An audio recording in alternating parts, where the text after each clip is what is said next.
일어나셔서 하나님의 말씀을 받습니다. 로마서 말씀입니다. 로마서 13장 로마서 13장 8절부터 14절의 말씀입니다. 8절입니다. 피차 사랑의 빛 외에는 아무에게든지 아무 빛도 지지 말라. 남을 사랑하는 자는 율법을 다 이루었느니라.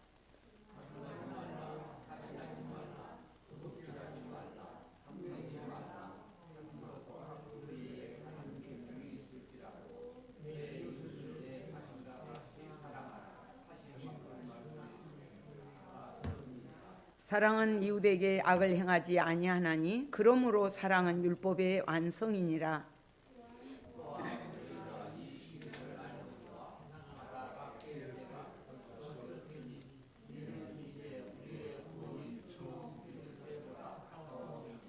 밤이 깊고 낮이 가까웠으니 그러므로 우리가 어둠의 일을 벗고 빛의 갑옷을 입자.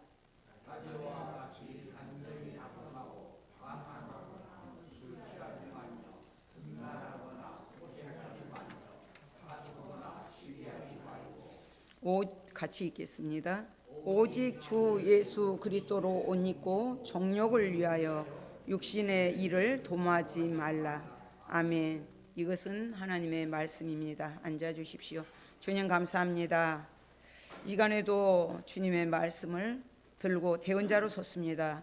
사람의 모습은 십자가 뒤에 감춰주시고 성령께서 운행하여 주셔서 하나님의 말씀이 말씀되게 선포되게 도와주시옵소서. 피차간의 은혜 받는 귀한 시간 되게 도와주시옵소서.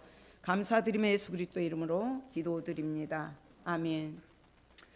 우리가 전철을 탄다거나 버스를 탈 때 시간을 기다립니다. 기다릴 때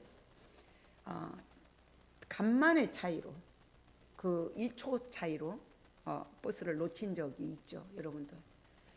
그러나 버스도 기차도 모든 비행기도 놓치면 다음 것을 이용하면 됩니다.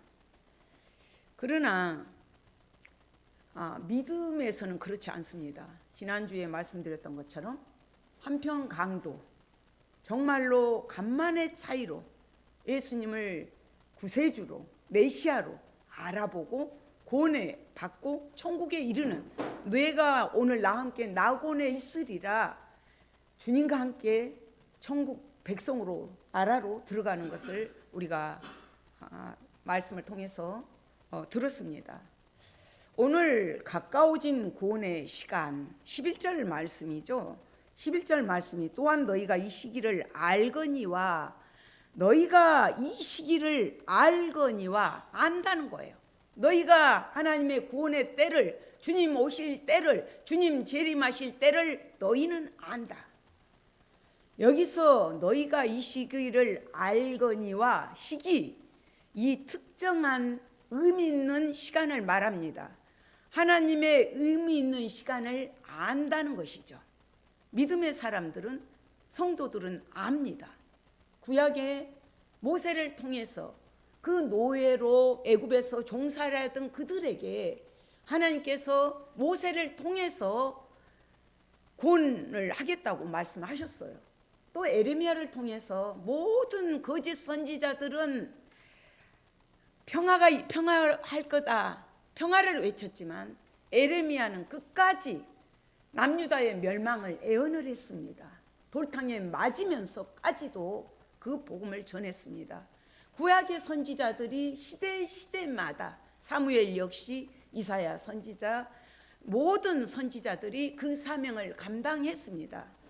그렇다면 오늘날 성도 거룩한 무리들 오늘날 교회인 우리는 이 때를 알고 있는 자들입니다. 그렇다면 우리도 이 시대 가운데 이 선지자들처럼 외치는 사명을 감당해야 합니다. 성도들만이 하나님의 마음을 이해하고 때를 분별합니다. 그렇기 때문에 그런 자들을 하나님의 잘 이해하고 하나님의 손을 대신할 수 있는 일꾼들을, 선지자들을 주님은 지금도 세우고 계십니다. 우리는 시기를 분별할 줄 아는 사람들이고 하나님의 손에 의해서 움직여지는 시대의 흐름을 알고 있습니다. 그렇다면 이 시대 말에 사는 특징들은 어떤 것일까요? 디모데후서 3장 1절 2절 잠깐만 띄워주시겠습니다. 이 시대 말 이거를 같이 한번 읽어볼게요. 디모데전서 후서 3장 1절 2절 말씀, 예, 같이 읽겠습니다. 말세의 특징입니다. 예수님 재림하실 때 무렵에 오는 특징들입니다. 너는 이것을 알라. 말세에 고통하는 때가 이르러 사람들이 자기를 사랑하며 돈을 사랑하며 자랑하며 교만하며 비방하며 부모를 거역하며 감사하지 아니하며 거룩하지 아니하며, 이게 말세의 징조들이에요. 그러니까 말세의 특징이 뭐냐면 이기주의예요. 이기주의. 자기를 사랑하고 자기 가족밖에 모르고 나만 사랑하는 이런 시대에 살고 있다는 것입니다. 그렇기 때문에 우리가 이 거룩하게 살기도 어려워요. 믿지 않는 자나 믿는 자나 거짓 선지자들이 난무하고 있고 돈이 우상이 되어 있는 이런 시대 속에 살고 있습니다. 이럴 때 하나님의 자녀들이, 하나님의 백성들이 어떻게 살아야 될 것인가? 거룩하게 살기가 어려운 세상 속에서 유혹이 틈틈이 우리를 넘어뜨리고 하고 있습니다. 이 상황 속에서 우리는 어떻게 대처해 나가야 될 것인가? 어떻게 살아야 될 것인가?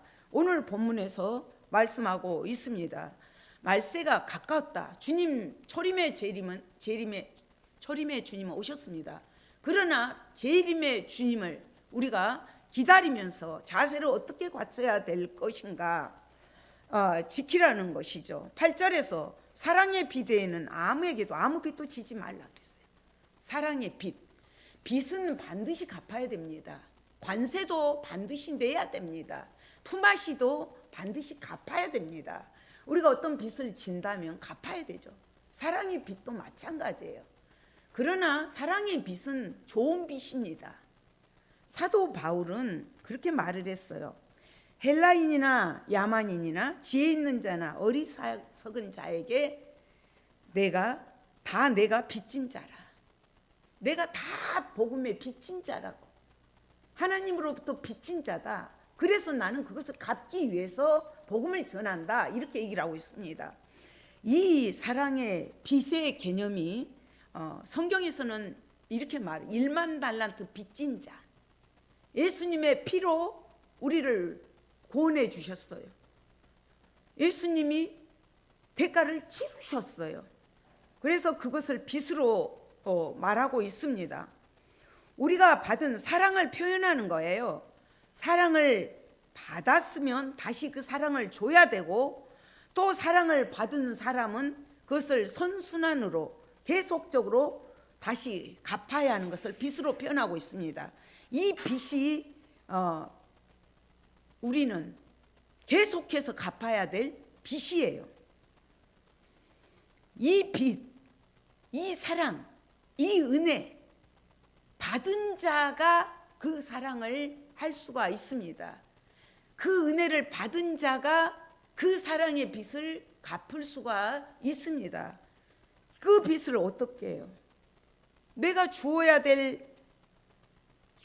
할 사랑이 있고, 또 그리고 우리가 사랑을 주고받는 그곳에 하나님이 계시기 때문입니다. 사랑을 주고받는 그곳에 하나님이 계셔요. 하나님의 손길이 함께 하셔요. 다니엘 기도 때에 3대가 의사인 이창우 장로님이 나오셔서 간증을 하셨습니다. 그분이 이렇게 말씀을 하셨어요.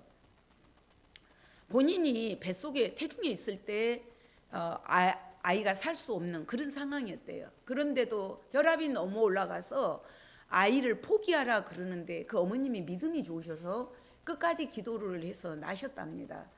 그런데 어머니는 정령 실명을 하셨답니다. 그래서 늘 어머니가 창우야, 너는 정말로 하나님 앞에 빚을 갚는 마음으로 살아야 된다. 누누이 어려서부터 그런 말씀하셨답니다. 그래서 어머님을 볼 때마다 감사하기도 하고 미안한 마음이 금할 길이 없었다는 거예요. 그러면서 이제 아버지가 의사로서 다 죽어가는 소년을, 외과 의사였는데 그 해충 덩어리를 이렇게 수술을 해서 끌어낸 것을 보면서 너무 아버지 하시는 일들이 경이롭고, 그래서 본인도 의사가 돼서 그런 어려운 곳들을 다니시면서 아들까지 3대가 의사를 이렇게 하고 있는 그런 집입니다. 그분은 이렇게 말씀을 하셨어요. 은혜라고 쓰고 빚이라고 읽는다. 은혜라고 쓰고 빚이라고 읽는다. 이렇게 읽어라, 이렇게 말씀을 하셨어요. 이건 됐어요. 이따 제가 다시 한번. 그러니까 이분은 이렇게 말합니다. 은혜를 흘러보내면 더 큰 은혜가 임한다는 거예요. 은혜를 흘러보내야 된다는 거죠. 그러니까 하나님의 사랑을 받은 자가, 하나님의 은혜를 안 자가, 내가 어떻게 구원을 받았는가를 안 자는 그 빚을 갚게 된다는 거죠. 그 사랑의 빚을 갚을 수밖에 없다는 것을 말합니다. 그러면서 그분은 은혜가 죄송합니다. 은혜가 흘러갈 때 하나님은 어떤 기적을 베푸시는 것들을, 그 기적의 현장을 직접 보았다는 것이에요. 은혜가 흘러갈 때 하나님 일하고 계시더라는 거죠. 은혜는 멈추지 않는다는 거죠. 살리는 생명으로 또 살리는 생명으로 나아가고 그거는 계속해서 이어져 나간다고 고백을 했습니다. 그러면서 장로님이 고백하는 고백은 하나님의 은혜는 이렇게 살아 움직이는 것이군요. 너무 의사로서 안짱다리가 이렇게 휘어진 다리를 정말로 그 손댈 때는 그분들이 그이들이 다니다 마지막 온 건데, 어떨 때는 너무 암담해서 하나님 왜 제가 마지막입니까 하면서 주님을 의지하고 직원들하고 같이 기도를 하고 들어간답니다. 의사가 할 수 있는 게 아무것도 없다는 거예요. 의사가 할 수 있는 게 연결하고 이어주고 이런 부분은 의사가 하지만 그곳을 역사하신 분은 하나님이 하셔야 된다는 거예요. 그러나 하나님은 그곳에서 사랑으로, 정말로 은혜 받은 빚을 갚는 마음으로 이렇게 했을 때 놀라운 기적들이 일어나더라는 거예요. 그것들을 보면서 하나님은, 하나님의 은혜는 이렇게 살아 움직이는 거군요, 그렇게 고백을 드린다고 말씀하셨습니다. 그러면서 장로님의 손을 통해서 주님의 손이 함께 하셨다고 고백을 하시더라고요.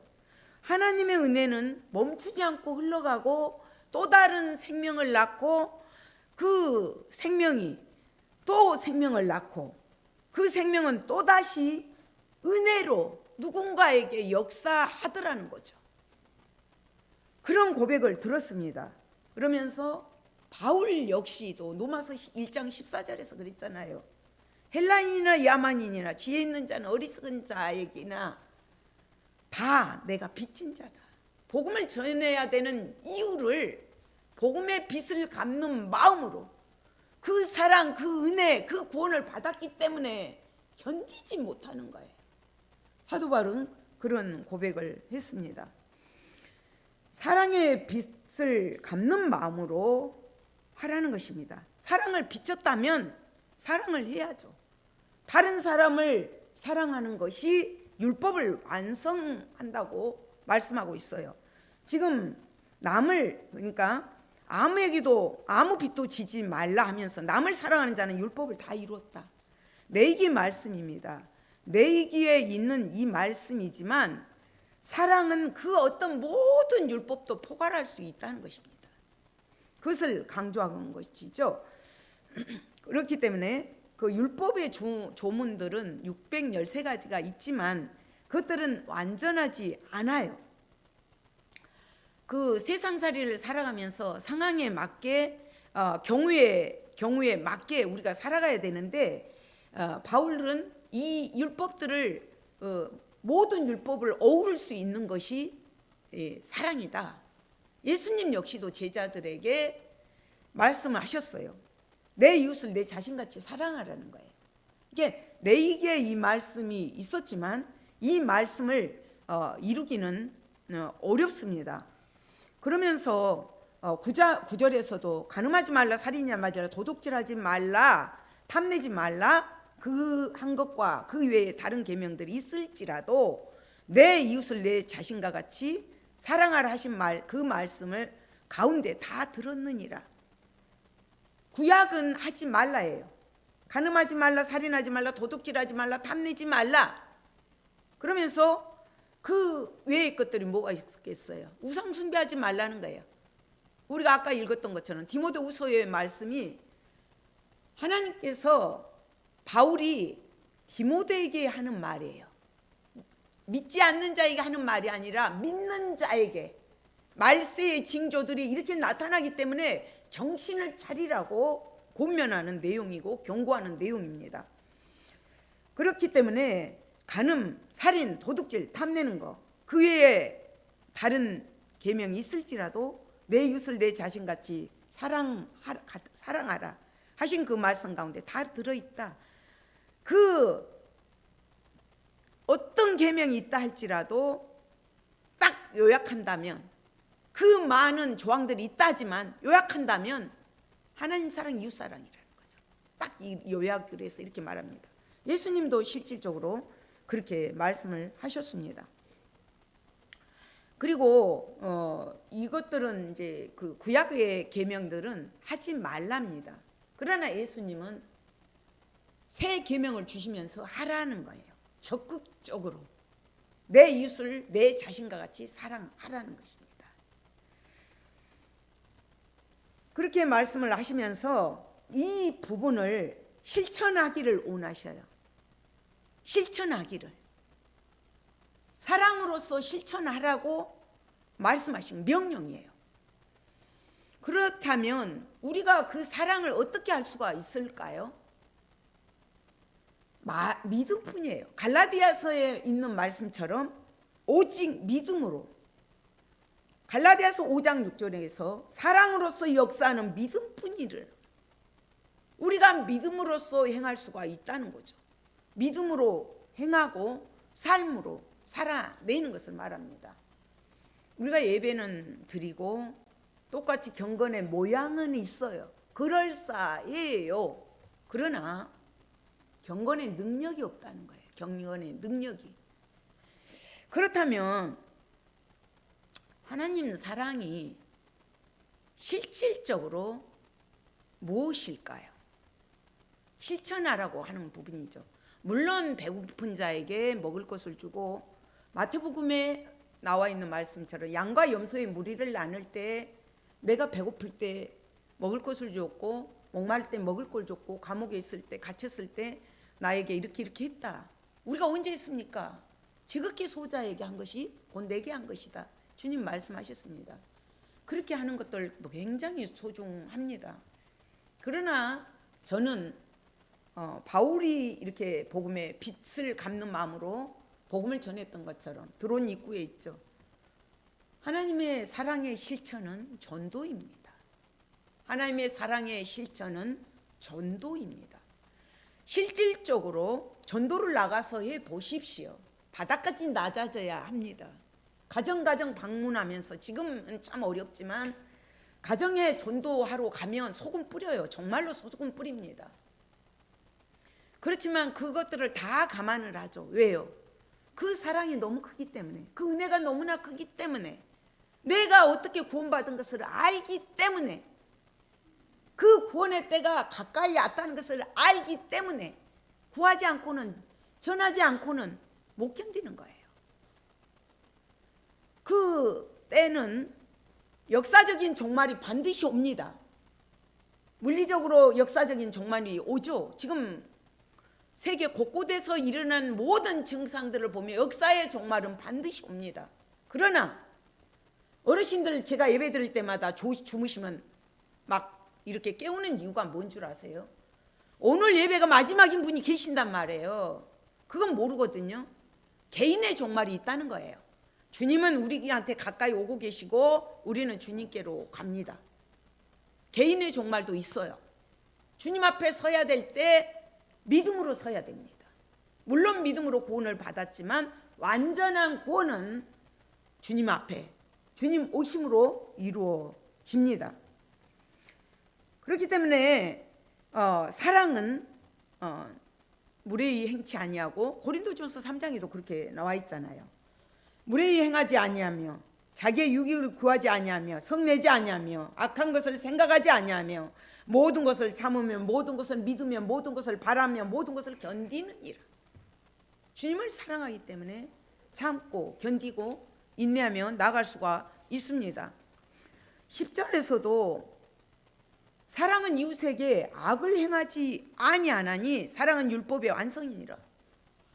하나님을 사랑하고 내 이웃을 사랑하는 사람이 이웃에게 해코지를 하겠습니까? 악을 행하겠습니까? 그것은 아니죠. 진심으로 하나님의 은혜를 깨달았다며, 하나님이 나를 구원해 주신 그것을 깨달았다며, 사랑에 비친 자라면 이웃에게 그렇게 할 수가 없습니다. 사랑은 율법의 완성이죠. 누가 본을 보여주셨어요? 주님이 보여주셨어요. 주님이 십자가의 사랑으로. 하나님은 사랑의 본체이십니다. 사랑의 근본이십니다.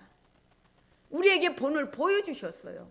십자가에서 갖은 비난, 모욕, 수치, 침뱉음, 뺨을 때리면서까지 그 하나님이 내놓으시지 않으셨잖아요. 끝까지 침묵하셨잖아요. 우리 때문에, 나 때문에. 내가 달려야 될 그 자리입니다. 주님은 사랑으로 율법을 완성하셨습니다. 11절에서도 너희는 이 시기를 안다는 거예요. 이 시기가 어떤 시기예요? 지금 계속 11절부터는 밤, 낮, 벗어라, 입어라, 어두움, 이런 것들이 계속 용어가 나와요. 이것이 무엇이냐면 가까워진 구원의 시간들이 지금 이 시기를 너희는 안다는 거예요. 아는 너희는 구별되게 살라는 거예요. 성별되게 살라는 거예요. 그 사람들처럼 그렇게 살지 말라는 것을 말합니다. 노마 교회는 그렇게 막 먹고 마시고 살았어요. 그렇기 때문에 너희는 구별되게 살아라. 잠을 자다 깰 때다. 밤, 낮, 어둠의 일을 벗어라. 빛의 갑옷을 입어라. 빛의 자녀로 살아라. 어둠의 자녀로 살지 말아라. 낮의 자녀로 살아라. 계속적으로 이런 말씀들은 정체성이에요. 정체성. 내가 누구인가? 내가 어떻게 살아야 되는가? 너희 구별된 자들이야. 성별된 자들이야. 예수님의 피로 산 자들이야. 구약의 백성들은 예수님께서 구별되게 하셨잖아요. 이방인들과 구별되게 하셨어요. 예배 드릴 때도 이방인의 뜰이 따로 있어요. 그렇기 때문에 이게 딱 이렇게 분리가 됐는데, 그리고 이방인들은 상종을 안 했잖아요. 그러나 신약에서는 예수님의 사랑으로 완성은 됐지만 믿는 자나 믿지 않는 자나 이렇게 같이 가야 되는 거예요. 그리고 사단은 문화를 타고 들어옵니다. 문화를 타고 들어와요. 그 시대에 문화라는 그 이름을 빙자해서 타고 들어와서 어떻게 해서라도 그 믿음에서 끌어내리려고 합니다. 믿지 못하게 만드는 거죠. 악의 세력입니다. 우리의 씨름은 혈과 육을 상대하는 것이 아니요 통치자들과 권세자들과 이 어둠의 세상 주관자들과 하늘에 있는 악의 영들을 상대합니다. 악의 영들이 있다는 거죠. 예수님 십자가에 못 박히실 때 사단의 최후의 유혹이라고 말씀드렸죠. 최후의 유혹. 첫째 아담에게 와서 꼬드겼던 그가 둘째 아담으로 오신 예수님을 어떻게 해서라도 십자가에서 내려오게끔 가진 수치, 가진 고난을 다 동원을 했지만 예수님 승리하셨습니다. 그 죽음 승리의 죽음입니다. 사랑의 죽음입니다. 우리를 구원하기 위한 하나님과의 우리의 관계를 연결해 준 화목의 죽음이었습니다. 그렇기 때문에 너희는 이 시기를 알기 때문에 자칫 잘다가 깰 때라는 거예요. 벌써 구원의 때가 되었다는 것을 말하고 있습니다. 이는 이제 우리의 구원이 처음 믿을 때보다 가까이 왔습니다. 지금 예수님 오실 때 초림의 주님, 초대교회들이 그때는 주님을 기다리면서 마라나타, 주님 어서 오시옵소서, 그 마음으로 기다렸어요. 핍박이 너무너무 심했잖아요. 그렇지만 그들은 그 곳에서 견디면서 버티면서 주님 재림을 기다렸습니다. 오늘날 우리가 마찬가지예요. 지금 12절에서도 밤이 깊고 낮이 가까웠다. 어둠의 일을 벗어라. 빛의 갑옷을 입어라. 빛의 갑옷을 입으라는 거예요. 어둠의 일을 벗으라는 거예요. 지금 악의 일들은 다 어둠의 일들이에요. 사탄의 일들이에요. 악한 영들의 일입니다. 그래서 빛의 갑옷을 입기 위해서는 이런 것들을 다 벗어버리라는 거예요. 그렇잖아요. 빛의 갑옷을 입으라. 갑옷을 입으라는 것에는 상당히 의미가 많이 들어 있습니다. 적극적인 명령이기도 하지만 도덕적, 종교적으로 거룩한 생활을 하라는 거예요. 영생을 소망하고 살아가라는 거예요. 영생, 미래에 대한 소망이 확고해야 돼요. 그리고 외부적인 것들과의 싸움도 있고 내부적인 것들의 싸움도 있어요. 노마 시대의 갑옷은 영예의 상징이에요. 영예의 상징. 그리고 대장군이 입은 거잖아요. 위험이 있잖아요. 그 갑옷은 위험도 있습니다. 그래서 성도는 성결하게 거룩하게 그리스도의 영예를 나타내야 된다는 것이죠. 이 세상은 영적 전쟁터라는 것을 의미합니다. 그렇기 때문에 전쟁할 준비를 하라는 거예요. 어둠의 세력들을 물리치는 데는 빛으로 상징되는 주님밖에 없어요. 빛의 갑옷을 입어야만이 이길 수가 있습니다. 승리할 수가 있습니다. 지금 이 모든 것들을 입어라. 벗을 건 벗고 입어라. 전쟁터에 나갈 사람이 일어나자마자 잠옷 입고 나가겠습니까? 또 갑옷을 입어도 나한테 맞는 옷을 입어야 돼요. 다윗에게 사울의 옷을 입혀주잖아요. 다윗이 그 옷을 벗어버리잖아요. 내 몸에 맞지 않은 옷은 역사를 하지 못합니다. 승리할 수가 없습니다. 그래서 우리는 늘 훈련을 해야 됩니다. 빛의 갑옷을 입으라는 말은 예수 그리스도로 옷 입으라는 말씀과 거의 맥을 같이 갑니다. 단정행하라는 거죠. 낮에와 같이 단정행하고 방탕하거나 술 취하지 말며 음란하거나 호색하지 말라는 거. 외부적인 것들이에요. 노마인들의 생활이 이런 생활을 살았어요. 먹고 마시고 만찬을 하고 늘 호색하고 남자가 남자끼리 여자가 여자끼리 그런 삶을 살아왔습니다. 그 속에서 노마 교인들이 자칫하면 같이 따라가 버려요. 그 문화 속에 함유돼 버립니다. 그래서 너희는 그렇게 하지 말아라. 구별되게 살아라. 정결하게 살아라. 거룩하게 살아라.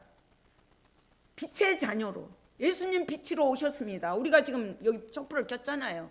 대강절, 대림절. 예수님을 기다리는 마음으로 초를 켰습니다. 빛으로 오셨어요. 나는 세상의 빛이다. 빛이 왔으되 어두움이 깨닫지 못하고 오히려 예수님을 십자가에 못 박습니다. 죽입니다. 이런 아이러니한 일들이 일어났습니다. 그토록 소망했던, 그토록 기다렸던 예수님을 못 박아버려요. 그러나 예수님 승리하셨습니다. 우리도 빛의 갑옷을 입고 예수의 이름으로 승리할 수가 있습니다. 그렇기 때문에 이 방탕, 술 취함, 당시 그 만찬 문화를 따라가지 말아라. 그렇다면 우리는 어떻게 해야 될 것인가? 우리는 성만찬을 해야 됩니다. 예수님의 살과 피를 먹고 마시면서 그분과 연합을 해야 돼요. 우리가 세례는 그리스도로 옷 입은다고 말을 합니다. 그리고 성찬은 보여지는 말씀, 성찬을 보여지는 말씀이라 그래요. 제가 여기서 선포하는 것은 들려지는 말씀. 그래서 성만찬은 예수님의 예수님의 피를 먹고 마십니다. 주님과 연합하는 거죠. 하나 되는 것입니다. 예배에 참석함으로 그분을 높여드리고 하나님을 영화롭게 해드리고 하나님께 영광을 돌려드리는 시간입니다. 이 예배 한 시간이 얼마나 소중한지 모릅니다. 방탕한 로마인들 따라가지 말아라. 경고하고 있습니다. 그렇잖아요. 이거는 예부적인 거예요. 방탕한다는 것은 비스듬히 이런다는 거예요. 그들이 그렇게 술 먹고 마시고 그렇게 했거든요. 그러면서 방탕하고 술 취하고 음란하고 호색하는 거, 이거는 예부적인 것들입니다. 밖으로 드러나는 죄들이에요. 그렇다면 내부적인 죄는 무엇이에요? 다투는 거, 시기하는 거. 이것이 미워하는 그 내면의 불같은 시기들, 질투들, 이것들이 이제 겉으로 나오는 것들이죠. 우리는 그렇기 때문에 늘 말씀으로 무장하지 않고는 승리할 수가 없습니다. 그렇기 때문에 죄악들을 멀리하는 것들이 무엇인가? 갑옷을 입어라. 그리고 우리가 이제 그 가까워진 구원의 시간들을 대비해서 주님 재림 얼마 남지 않았습니다. 주님 곧 오십니다. 모든 시대마다 되어지는 것들을 보십시오. 무화과나무의 잎이 연하여진 것을 보거든 주님 오실 때가 됐다는 것을 알라고 말씀하셨어요. 인자가 올 때에 믿음이 있는 자를 보겠느냐? 예수님 말씀하셨어요. 인자가 올 때에 믿음이 있는 자를 보겠느냐? 믿음 지키기가 그렇게 어렵다는 것입니다. 지금 우리가 지금 핸드폰이 나와서 손에서 움직입니다. 정말로 영향력을 주는 것들 너무 많습니다. 그런데 과연 좋은 점만 있습니까? 그것이 우리로 하여금 빼앗아가 버리는 것들이 더 많다고 봅니다. 전철 안에서도 보십시오. 다 핸드폰만 봅니다. 이게 참 하나님이 언어를 주실 때는 상통하라고 주신 것들인데 삭막해져 버렸어요. 혼자 사는 시대가 되어버렸단 말이에요. 자기만을 사랑하는 시대가 되어버렸다는 것이죠. 그렇기 때문에 우리는 이런 어둠의 것들을 벗어버리는 악의 세력이라는 거예요. 사단은 어떻게 해서라도 우리가 생명 얻는 것을 끝까지 반대를 합니다. 예수님 십자가에 달릴 때도 그렇게 가진 유혹을 했던 그들이 오늘날 우리를 마치 베드로에게 예수님 그러셨잖아요. 사단이 너를 밀가부뜨한다. 밀가부를 까분다는 거예요. 우리가 말씀을 바로 알지 못하면 다 농락당합니다. 거기에 조롱당합니다. 영적 영안이 열리는 우리가 되시기를 소망합니다. 그리고 이제 보면은 지금 부채 갑옷을 입고 단정하라 그랬죠. 낮에처럼. 그러면서 14절에서 오직 주 예수 그리스도로 옷 입고 정욕을 위하여 육신의 일을 도모하지 말라. 육체의 정욕을 추구하지 말고 오직 그리스도를 주 예수 그리스도로 옷 입어라. 빛의 갑옷을 입으라는 말씀과 거의 맥을 같이 합니다. 그러나 여기서는 주 예수 그리스도로 옷 입는다는 것은 세례를 말합니다. 내 육신은 십자가에 정과 욕을 못 박아버리고 예수로 살아내는 것을 말합니다. 세상과 나는 간고도 없고 내 삶 속에서 예수 그리스도만 나타나야 됩니다. 오직 그리스도를 쫓는 것이 성도의 의무예요. 예수님처럼 살아내는 것이 의미예요. 우리는 그렇게 살아야 됩니다. 그것이 우리의 또 목적이기도 합니다. 사단은 그러나 그렇게 안 해요. 사단의 목적은 어떻게 살아도 한 사람이라도 저렇게 주무시게 만든다니까요. 딱 주무시게 만들어서 말씀을 못 듣게 해요. 물론 피곤해서 주무실 수도 있지만 사단은 어떤 모양이라도 사망의 늪으로 이끌고 갑니다. 말씀을 못 듣게 한다는 거죠. 생명을 얻는 것을 방해합니다. 그들의 목적은 한 사람이라도 더 지옥 백성으로 끌고 가는데 목적이 있습니다. 그러나 우리의 목적은 예수님을 닮아서 사는 거고, 예수님처럼 사는 거고, 예수님의 그 빛을 나타내며 살아야 합니다. 사랑의 빛을 갚는다는 것은 세상 속에서, 어둠 속에서 빛으로 사는 것이고, 사랑으로 살아내는 것이고, 은혜를 보답하는 마음으로 살아가는 것입니다. 아까 읽었던 거 다시 한번 띄워줘 보십시오. 말씀을 우리가 그 장로님이 하셨던 말씀이 은혜라 쓰고 빛이라 읽는다 그랬죠. 은혜라 쓰고 빛이라고 읽는다. 저는 빛이라고 읽고 빛이라고 빛으로 살아내라. 저는 이렇게 말하고 싶어요. 점 하나 차이입니다. 빛, 우리가 갚아야 되는 빛을 쓰고 읽고 빛으로 살아야 된다. 저는 오늘 말씀 속에서 그것을 배웠습니다. 예수님, 가까워진 재림의 주님 다시 한번 약속하셨습니다. 우리는 그날들을 바라보면서 말씀으로 무장해야 되고, 말씀의 검, 성령의 검으로 어둠의 것들을 단칼에 다 잘라버리면서 믿음의 방패, 구원의 흉배를 붙이고 단단하게 나아가면서 믿음으로 승리하는 우리가 되시기를 소망합니다. 우리 주님께서 세상을 이기셨습니다. 우리도 이길 수 있고, 또 그 주님께서 성령의 능력으로 일마다 때마다 도와주십니다. 사랑의 빚진 자로, 복음의 빚진 자로 우리가 살아가는 우리가 되시기를 소망합니다. 빛의 사자들로 살아가는 우리가 되시기를 소망합니다. 주님 감사합니다. 이 시간에도 말씀을 통하여서 하나님의 사랑을 받은 자만이, 하나님의 은혜를 깨달은 자만이 이 구원이 얼마나 소중한가, 죽었던 우리를 살려주신 그 구원을 알기에 빚진 자로서 복음을 전하겠습니다. 빛의 사자로 살아내겠습니다. 우리가 말씀을 통하여서 하나님이 우리에게 경고하신 말씀을 배웠습니다. 이제는 나가서 살아내는 저희들이 될 수 있도록 도와주시옵소서. 감사드리며 예수 그리스도 이름으로 기도드립니다. 아멘. 가사를 생각하면서 빛의 사자들이여